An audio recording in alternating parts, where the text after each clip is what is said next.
Introduction. Robert Kiyosaki grew up with two fathers. One was his own father, a brilliant, highly educated man with a doctorate, who worked hard his whole life, earned a good salary, and still died leaving unpaid bills. The other was the father of his best friend Mike, a man who never finished the 8th grade, who went on to become one of the richest men in Hawaii, and who left tens of millions behind. Robert calls them his poor dad and his rich dad. Having two fathers, he says, gave him two opposing scripts for money, and forced him, even as a boy, to choose between them. The contrasts were sharp. His poor dad said, "The love of money is the root of all evil." His rich dad said, "The lack of money is the root of all evil." His poor dad said, "I can't afford it." His rich dad banned that very sentence and demanded a question in its place. How can I afford it? The first phrasing, Robert noticed, shuts the brain down. The second forces it to go to work. His poor dad urged him to study hard so he could find a good company to work for. His rich dad urged him to study hard so he could find a good company to buy. His poor dad believed the family home was his largest asset. His rich dad insisted that a house is a liability. One said, "Play it safe and never take risks." The other said, "Learn to manage risk." One said, "I'm not interested in money." The other said, "Money is power." Beneath all the words lay a truth that struck Robert young. People shape their lives by their thoughts. His poor dad always said, "I'll never be rich," and the prophecy came true. His rich dad called himself a rich man even when he was flat broke, because he insisted broke is temporary but poor is eternal. At 9 years old, Robert finally made his choice. He would learn from the man with the money, not the man with the degrees, and his real education began. Over the next 30 years, his rich dad would distill everything into just 6 lessons. This book is those 6 lessons, and the deeper warning behind them, that financial education, not money itself, is the true power. Chapter 1. Lesson 1. The rich don't work for money. It is 1956, and 9-year-old Robert and his friend Mike are the only poor kids at a rich school in a Hawaiian plantation town. Stung at being called poor, the two boys first try to make money by melting lead toothpaste tubes and casting them into nickels, until Robert's own father gently explains the word counterfeiting. So they go instead to Mike's father, the man Robert will come to call his rich dad, and ask him to teach them. He makes a blunt offer, "Work for me and I will teach you." He pays them 10 cents an hour to dust cans in his store, and then he disappears, leaving them to stew. Within weeks, Robert is furious, ready to quit, ready to call him a cheat. And that, rich dad reveals, is the lesson itself. Life pushes everyone around.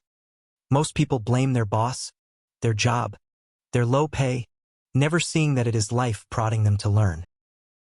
Then comes the heart of it. The poor and the middle class work for money, but the rich have money work for them. To prove the trap is emotional, rich dad tempts the boys with a rising wage, $1 an hour, then 2, then 5, and watches greed flare and fear whisper.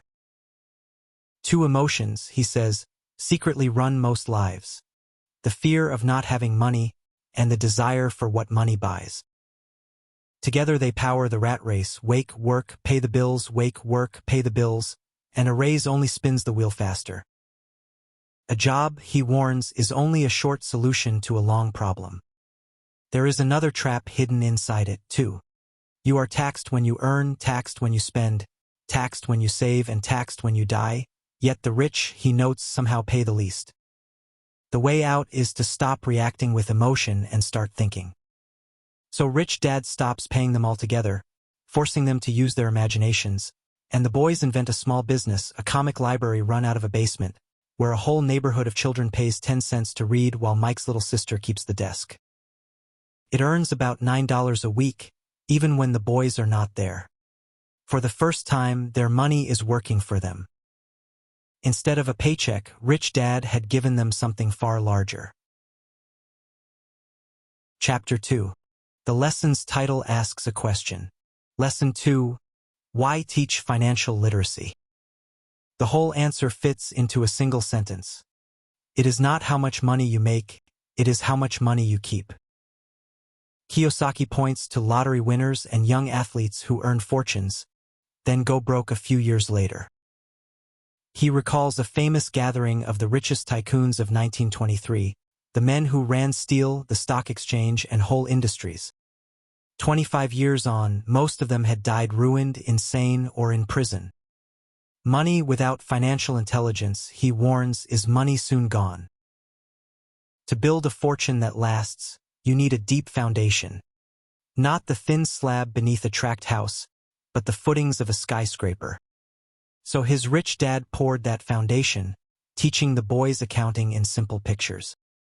From it comes the single rule the entire book rests upon. You must know the difference between an asset and a liability, and then buy assets. The definition is almost childishly simple. An asset puts money in your pocket. A liability takes money out. He draws 3 little cash flow patterns. The poor person earns and spends it all. The middle-class person earns more and buys bigger liabilities, the house, the car, that they proudly mistake for assets. The rich person buys assets that throw off income and reinvests it so the column grows of its own accord. The biggest false asset of all, Kiyosaki argues, is the family home. For most people it bleeds money out every single month and is no asset at all. He follows a young couple chasing the dream. 2 incomes, a bigger house, then property taxes, a mortgage, car payments, credit cards, until they wake up trapped in the rat race, advancing in their careers while sinking in debt. The Japanese, his poor dad once told him, honored 3 powers: the sword, the jewel, and the mirror, weapons, money, and self-knowledge, and they prized the mirror most because only in it do we see the truth. Finally, he borrows a definition of wealth from the inventor Buckminster Fuller. Not your net worth, but how many days forward you could survive if you stopped working today. Real wealth, then, is the cash flow from your assets set against your expenses. Build that asset column high enough to cover your whole life and you are free. Chapter 3. Lesson 3. Mind your own business. Ray Kroc, the founder of McDonald's, once asked a room of business students what business he was really in. Hamburgers, they laughed. No, he told them, my business is real estate. McDonald's would go on to become one of the largest owners of property on earth, holding more land than the Catholic Church, and the corner beneath every restaurant was always the real point. That is the lesson, mind your own business. And Kiyosaki defines it with care. There is a difference between your profession and your business. Your profession is what you do for a paycheck. Your business is what you build in your asset column. The banker who says, I am a banker, does not own the bank, he merely works there. Most people spend their entire lives minding someone else's business and making that other person rich. So keep your daytime job, he says, but quietly begin buying real assets. Businesses that run without you, stocks, income-producing real estate, notes, and royalties from things you create. A new car is not one of them. It loses a quarter of its value the very moment you drive it off the lot. His own $400 golf club, he jokes, dropped to a third of that after a single swing. Beware the comforting word net worth, too. The instant you try to sell those personal things, they fetch a fraction of their price, and the taxman takes a cut of any gain, so your net worth is usually worth far less than it looks. Once a dollar enters your asset column, he says, treat it as an employee that works around the clock, and never let it leave. And here is the discipline that marks the truly rich. They buy their luxuries last, after the assets have paid for them, while the poor and the middle class buy luxuries first on credit simply to look rich. Kiyosaki's wife waited 4 patient years for her apartment buildings to throw off enough cash to buy her car, and so the car meant far more than just a car. A true luxury, he says, is a reward for having built a real asset. Chapter 4. Lesson 4. The History of Taxes and the Power of Corporations. Robin Hood, that beloved hero who robbed the rich to feed the poor, Was to rich dad nothing but a common crook, and the fantasy he inspired has hurt the poor and the middle class most of all. Kiyosaki walks through the real history. For most of the past, there was no permanent income tax at all, only temporary levies to pay for a war. Then income tax was sold to the masses as a way to punish the rich, and on exactly that promise it was made permanent, first in England and then in America. But once the government had tasted the money, its appetite only grew, and the tax soon trickled down onto the very people who had voted for it. The rich, however, do not play by the same rules. Their great secret is the corporation, born in the age of sailing ships, to limit a merchant's risk to a single voyage. In Kiyosaki's phrase, a corporation is just a legal file folder, a body without a soul registered with the state.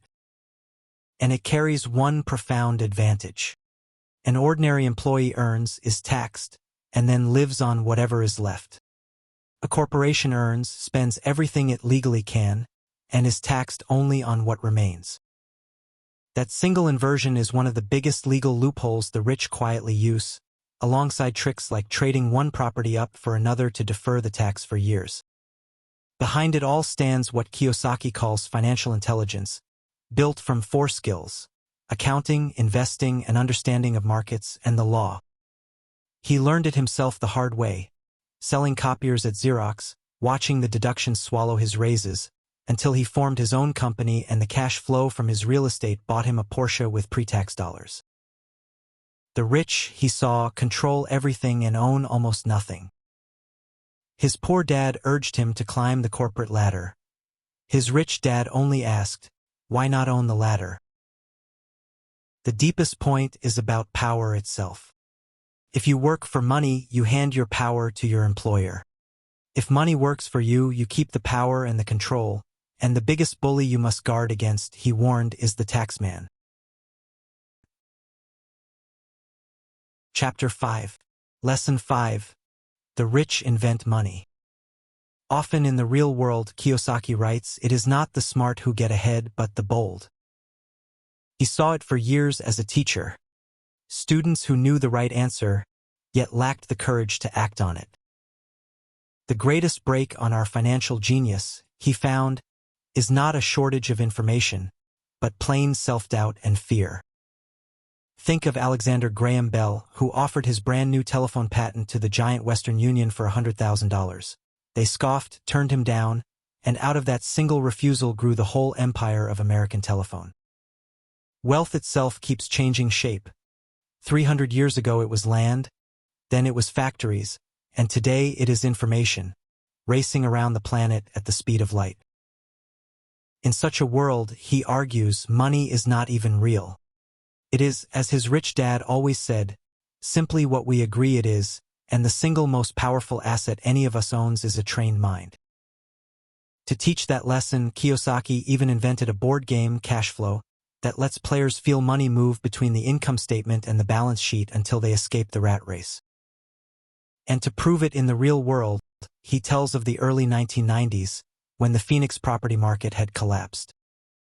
While a television expert preached saving a little each month, Kiyosaki was on the courthouse steps buying houses for a fraction of their worth, one for $20,000 using $2,000 borrowed from a friend for 90 days, then reselling it days later and creating a note worth tens of thousands. He invented money out of knowledge, not savings. That, he says, is what financial intelligence really is, not what happens to you, but how many solutions you can imagine when it does. There are 2 kinds of investor, the one who buys packaged investments off the shelf, and the one who creates them. That second, professional investor masters 3 skills: finding the deal everyone else missed, raising the money without a bank, and gathering smart people around the table. Great opportunities, he insists, are not seen with the eyes. They are seen with the mind. So learn to manage risk, he urges, instead of running away from it. Chapter 6. Lesson 6.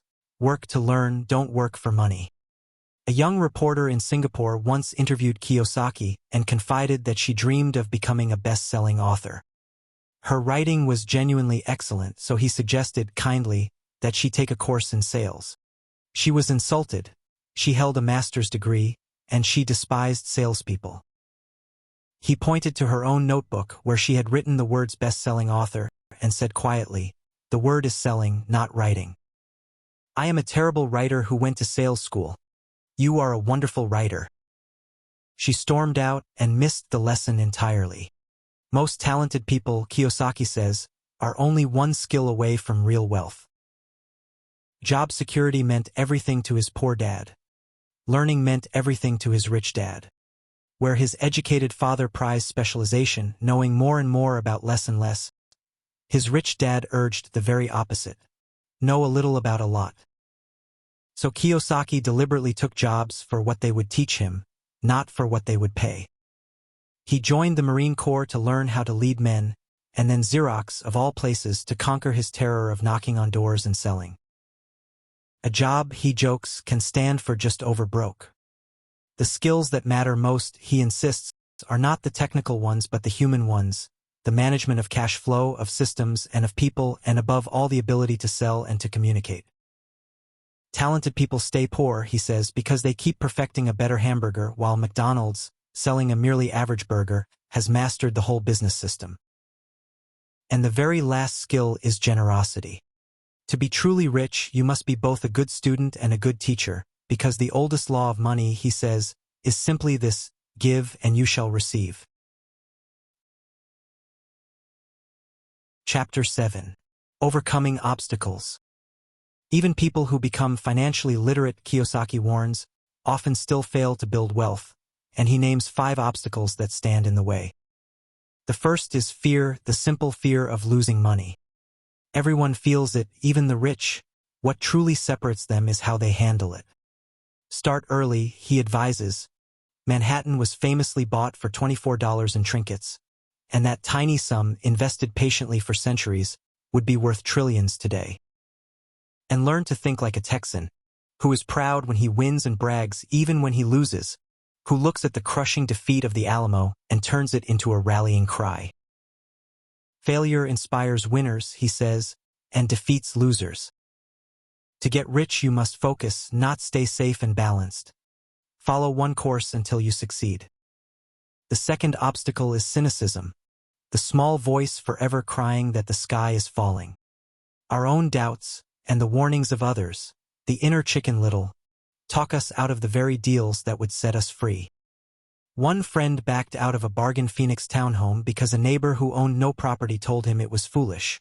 That townhome later more than doubled. Cynics criticize, rich dads said, while winners analyze. Remember Colonel Sanders, turned away more than 1,000 times before his fried chicken recipe made him a fortune in his 60s. The third obstacle is laziness, which loves to disguise itself as being busy. Busy enough to avoid what truly matters. The cure is a little desire, the honest question, what is in it for me? The fourth is bad habits, and the single most important habit is to pay yourself first, before the bills. The pressure of unpaid creditors then drives you to invent more income. It works the way a bully, kicking sand at a weakling, can goad him into growing strong. And the fifth obstacle is arrogance, which Kiyosaki defines as ego plus ignorance, the belief that whatever you do not happen to know simply cannot matter. The only cure for that one is humility. Go and find an expert or a book. Chapter 8. Getting Started. There is gold everywhere, a gold miner once told Kiyosaki. Most people are simply not trained to see it. To wake what he calls your sleeping financial genius, he offers 10 steps, and they read like a map. First, find a reason greater than reality. A deep emotional purpose, a mix of wants and don't wants powerful enough to carry you over the hills. Second, choose daily and invest first of all in your own education, because the only real asset you own is your mind. One weekend seminar, he says, that cost a few $100s went on to make him millions. Third, choose your friends carefully. Learn from the ones who have money, and learn just as much about what to avoid from the ones who do not. Fourth, master one money formula, then go and learn a new one, since in a fast-changing world it is how quickly you learn that counts. Fifth, pay yourself first, the discipline that sits beneath everything else. 6th, pay your brokers well, for good advice is priceless. 7th, get your money back fast, then keep the asset working for you for free. 8th, use your assets and not your credit to buy your luxuries. One father handed his teenage son $3,000 to trade stocks instead of a car, and the boy fell in love with investing. 9th, pick heroes who make it all look easy, like Warren Buffett, Donald Trump, and Peter Lynch, and ask yourself how they would play your hand. And 10th, teach and you shall receive, give first and it comes back in multiples. Behind every one of the 10 steps lies a single truth. Great opportunities are not seen with your eyes. They are seen with your mind. Chapter 9. The title asks a question. Still want more? Here are some to-dos. For those who do, Kiyosaki offers a handful of plain, practical steps. Stop doing what is not working. The very definition of insanity, he reminds us, is repeating the same action and expecting a different result. Look for new ideas in books on subjects you know nothing about, and when you find a promising formula, act on it before someone talks you out of it. Find a person who has already done what you want to do, and take them to lunch. Make plenty of offers, low ones, and do not fear a no, because you never learn the real price until a second person is at the table. He even jokes that he writes offers subject to the approval of a business partner who happens to be his cat. Jog or drive through a neighborhood once a month and simply watch for change, because a profit needs two things: a bargain and something shifting. Shop for bargains in every market and never forget the rule beneath all of it. The profit is made when you buy, not when you sell. Think big, buy the whole pie, then cut it into pieces, because small thinkers never get the big breaks. And above everything else stands the one word the entire book keeps circling back to. Action always beats inaction. Final thoughts. Kiyosaki closes the book on a single problem that haunts ordinary families. How do you pay for your children's education and your own retirement at the same time? The answer, he says, is financial intelligence, not simply harder work. He tells of a friend straining to save $300 a month for college, who instead took a small down payment and bought one depressed house. 3 years later, that single house, traded forward into a storage facility and then a larger project, was throwing off thousands of dollars a month. The college funded, the retirement secured, the whole thing grown from a few $1,000s and a little knowledge. Money, he repeats, is only an idea. If you want more of it, you change your thinking. There is a reason, he notes, the famous old book is called Think and Grow Rich, and not Work Hard and Grow Rich. Then he draws the line between three kinds of income: the ordinary earned income you sweat for, and the passive and portfolio income that your money earns for you. The whole game, he says, is to convert the first into the second as fast as you possibly can. Earned income is taxed the most. The money that works for you is taxed the least. And the danger people fear is not really in investing itself. As the investor Warren Buffett says, risk comes from not knowing what you are doing. In the end, Kiyosaki says, you were handed two great gifts, your mind and your time. With every single dollar that passes through your hands, you, and only you, decide whether to be rich, poor, or middle class. And that choice is made not tomorrow, but today.